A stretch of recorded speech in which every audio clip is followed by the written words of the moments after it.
Philosophy of the Bhagavad Gita. This scholarly work presents a comprehensive and authentic exposition of the philosophy of the Bhagavad Gita as enshrined in its original text. And the book is by S.M. Srinivasachari. So, as I said, it is according by due consideration to the commentaries of Samskara, Ramanuja and Madhava. So in the first part of the book, Dr. Chari makes an in-depth study of the selected verses from each adhyaya and discusses their philosophical implications with particular reference to the Vedanta doctrines and connected issues advanced by the commentators while interpreting the crucial verses. This analytical and comparative study helps to understand how some of the basic tenets of Vedanta embedded in the Gita are explained differently by the commentators, and also to assess the extent to which these are actually reflected in the original text. So in the second part, the author has attempted to consolidate the various philosophical, theological and ethical ideas scattered all over the Gita and reconstruct them into coherent doctrines under three broad headings. Tattvas covering Paramatman, which is Jivatman. Jivatman and Jagat. So Sadhana comprising Karma Yoga, Jnana Yoga and Bhakti Yoga and Parama Puru Satta. So in the final chapter, Dr. Chari examines dispassionately the views of the commentators on these theories and comes to the conclusion with sufficient textual authority that some of the tenets of Samskara and also Madhava do not fully conform to the teachings of the Gita. So this book, which is the first of its kind, throws new light on the philosophy of the Gita. So let us see more about this.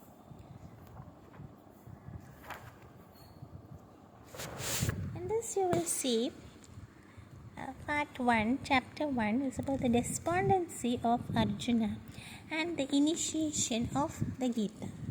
So the theory of Atman and the theory of Yoga, the theory of Karma Yoga and its relation to Jnana Yoga, the theory of Samnyasa Yoga, the theory of Dhyana Yoga, the theory of Paramatman, the theory of meditation on Aksara, Brahma, and 9th chapter is the knowledge of the Supreme Being and the nature of Bhakti Yoga.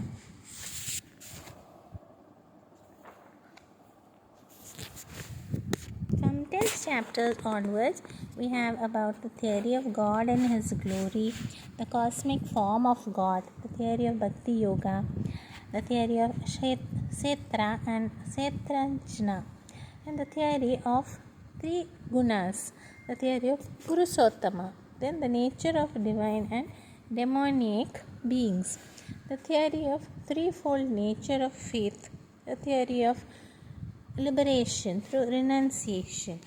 And then in part 2 you have the philosophical doctrines of the Bhagavad Gita, the doctrine of Paramatman, the doctrine of Jivatman, the doctrine of the universe, the doctrine of Karma Yoga, Jnana Yoga, Bhakti Yoga, the concept of Prapatti, and then the ethical and religious prerequisites, the doctrine of Parama Puru Satta.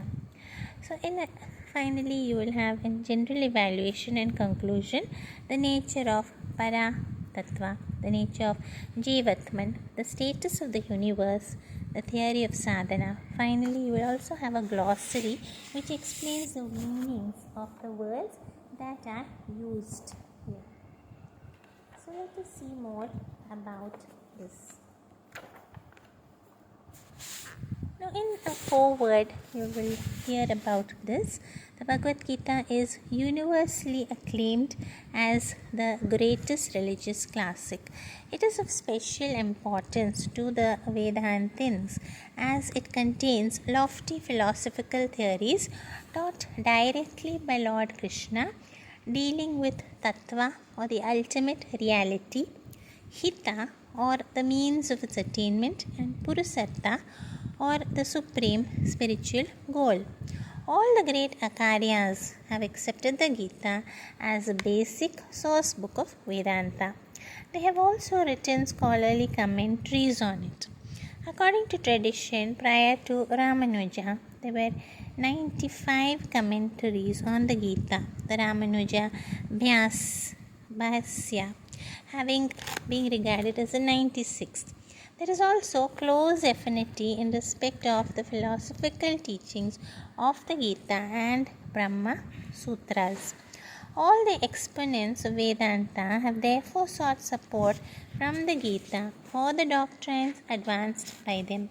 So, among the extant commentaries on the Bhagavad Gita, the Bhasyas of Samskarya,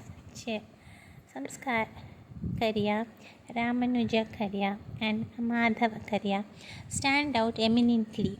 Though the three Acharyas maintain divergent views regarding some of the main tenets of Vedanta, such as the nature of Paramatma, Paratattva, the nature of the individual self, Jivatman, the nature of Jivatman to Paramatman, in terms of non-difference or abheda, and difference Veda, the nature of the supreme goal, and the nature of the direct means to moksha. So they generally agree with regard to the central theme of the Gita, that is, Lord Krishna is a supreme being, Paratattva, and that he is to be sought as the supreme goal. So when we come to the details of the doctrines, we find wide differences in the views advanced by the commentators while interpreting the crucial verses. Throughout the Gita, Lord Krishna is conceived as a supreme being, Paratattva, and there is no higher reality than him. He is regarded as Parama Brahma, as the sole cause of the creation and dissolution of the universe, and also the supporter of it, Adhara.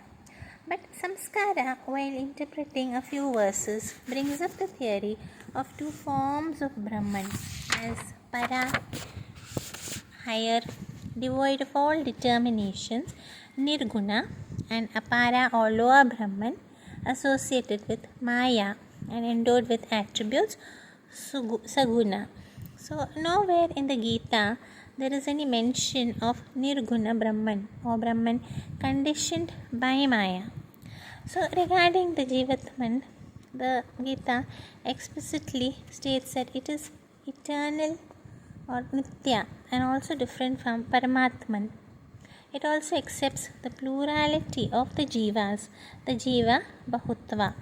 But Samskara advances the theory of identity of Jiva and Brahman being conditioned by the limiting adjuncts, Upadhi, in the form of several Antahakaranas caused by Maya. But there is no support in the Gita for the doctrine of Maya as conceived by Samskara, nor for the theory that Jivas are conditioned selves. Right from the beginning to the end, the Gita acknowledges the difference between Jiva and Paramatman. The term Sadharmya, used to describe the status of Jiva in the state of moksha, implies the difference between Jiva and Paramatman even after it is liberated from bondage. The observance of Bhakti Yoga as a means of attainment of Paramatman necessarily presupposes the difference between the Jiva as a Upasaka and the Paramatman as the object of attainment, Upasya. So the verse which describes Paramatman as a Uttama Purusa, since he transcends both Kasara Purusa and Aksara Purusa, clearly acknowledges the difference between the Jivas and Paramatman. The subject of sadhana constitutes the central doctrine of the Gita. From the teachings contained in the 11th Adhaya, it is obvious that Bhakti or Bhakti Yoga is the sole means of attaining Paramatman, which is Bhakti tu Bhaktya tu Ananyaya Sakhya. But Samskara, however, advances the theory that Jnana is the sole means to moksha. Kevaladhaya Deva Tattva Ganat Moksha Prapiti.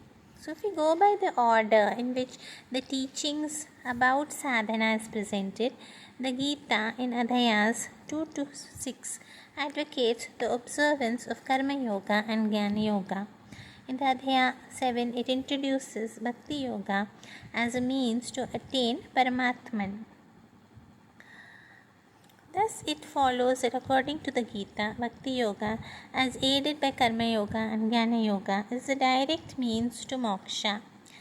Recognizing this fact, Ramanuja states at the very outset of his Gita Bhasya that Lord Krishna, under the pretext of persuading Arjuna to fight the war, introduced Bhakti Yoga, as aided by Karma Yoga and Jnana Yoga, which is enjoined in the Upanishads as a direct means to the supreme goal. Even Bhaksara and Yadava Prakasa, who came after Samskara, acknowledge that Karma Yoga and Jnana Yoga are aids to Bhakti Yoga. But Samskara alters this order and advances the view that Jnana Yoga is the sole means to moksha, and that Bhakti or Bhakti Yoga leads to Jnana in the sense of direct realization of the identity of Jiva and Brahman. Madhava also does not admit that Jnana Yoga taught in the 6th Adhyaya is an aid to Bhakti Yoga. So according to him, Jnana Yoga, which is also named as Dhyana Yoga and Samadhi Yoga, is not different from Bhakti Yoga outlined in Adhyayas 9 to 12. The same Dhyana Yoga pursued with Bhakti or undivided devotion to Paramatman is regarded as Bhakti Yoga, leading to Aparoksha Jnana or direct perception of Paramatman, by means of which moksha is attained. There are several such important points relating to tattvas, sadhana and purusartha on which the commentators hold divergent views. Only a dispassionate study of the Bhagavad Gita, along with the views of Badarayana as expressed in the Vedanta Sutras and the Upanishads, would reveal the correct position regarding the philosophical theories enunciated in the Gita. Though there are innumerable books written in English on the Gita, most of which follow the commentary of Samskara, there are very few authoritative works attempting to present a comprehensive account of the philosophy of the Bhagavad Gita based on an objective evaluation of the views of the three commentators. So it is highly commendable that Dr. S.M. Srinivasachari, who is a distinguished scholar, has undertaken an in-depth study of the Gita by examining dispassionately all the three Vyasas. In the first part of the book, he has judiciously selected the verses from each Adhyaya bearing on the Vedanta doctrines and discussed their philosophical significance with reference to the divergent views advanced by the commentators. In the second part, he has attempted to consolidate the various thoughts scattered all over the Gita and reconstruct them into coherent doctrines under the broad headings Tattva, Sadhana and Paramapurusartha. As one well trained by eminent traditional acharyas and with his knowledge of the Upanishads and the Vedanta Sutras, as evidenced by his two scholarly books on the subject, he has ably presented an authentic and comprehensive exposition of the philosophy of the Bhagavad Gita. So this is undoubtedly an authoritative and scholarly work written for the first time in English. It will definitely throw new light on the philosophy of the Gita. It will be very useful also for a comparative study of Vedanta. So the author for this was M.M.V. Srivat Sankacharya. Acharya, who is a visiting professor of the French Institute of Indology, Pondicherry. He is also a former principal of the Madras Christian College, Chennai. So the Bhagavad Gita is acknowledged by all Vedantins as one of the three sources of the Vedanta system of philosophy. The other two being the Upanishads and the Brahma Sutras of Badarayana. It is accepted as a philosophical work devoted primarily to teach the fundamental doctrines of Vedanta, viz. Tattva or the ultimate reality. So sadhana or the means of its realization, and purusartha or the supreme goal. The earlier books on Upanishads and the Vedanta Sutra are based on an objective evaluation of the comments of Samskara, Ramanuja and Madhava, and they have attempted to show that the main tenets of Advaita Vedanta are not reflected in these two basic source books. The present work attempts to make a similar study of the Bhagavad Gita with a view to determine the nature of the philosophical doctrines adumbrated in the verses of the Gita. There is extensive literature on the Bhagavad Gita contributed by eminent scholars both in India and abroad. Most of these are in the form of translations into English and other languages with notes, while some are expository. The present work is not intended to duplicate this kind of effort. Its scope is restricted to discuss selected verses of the Gita having a bearing on the philosophical theories, by according due consideration to the views of the three principal commentators as well as the teachings of the Upanishads and the Vedanta Sutra, and present what is a consolidated and a comprehensive exposition of the philosophy of the Gita. So it is hoped that the book, which is the first of its kind, will throw new light on the philosophy of the Bhagavad Gita. In the preparation for the book, I have drawn material, as the author says, mostly from the original text, the three basic commentaries on the Bhagavad Gita by Samskara, Ramanuja and Madhava, along with the Tatparya Chandrika of Vedanta Desika, which is a commentary on Ramanuja Bhasya, Gita Tatparya of Madhavacharya, and Prameya Deepika of Jaya Tirtha, which is a commentary on Madhava Vyasa. And the matter of rendering of these verses into English and explaining their significance in accordance with the respective schools of Vedanta, what has been made use of is the following books, which is of Dr. S. Radhakrishnan, the Bhagavad Gita, Swami Adi Devananda, Ramanuja Gita Vyasa, and the book of Dr. B.N.K. Sharma, which is Bhagavad Gita Vyasya or Madhava Karya. So also I acknowledge, as the author says, my indebtedness to these authors.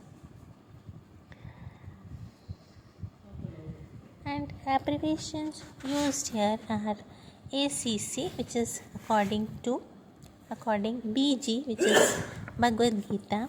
Then you have BR and UP, which is Badrayanaka Upanishad. Then you have CH and UP, which is Chandogya Upanishad. And then you have Kata UP, which is Kata Upanishad. M is an abbreviation used here for Madhava. MB is Madhava Bhasya. MBH is Mahabharata. MU up is Mundaka Upanishad. R is Ramanuja. RB is Ramanuja Vyasya. S is Samskara. SB is Samskara Vyasa. And sub up is SUB sub and UP up is Subhala Upanishad. Tet and UP is Taittiriya Upanishad. UP is for Upanishad. TC is for Tatparya Chandrika Vedanta Desika on BG. VP is Vishnu Purana and VS is Vedanta Sutra.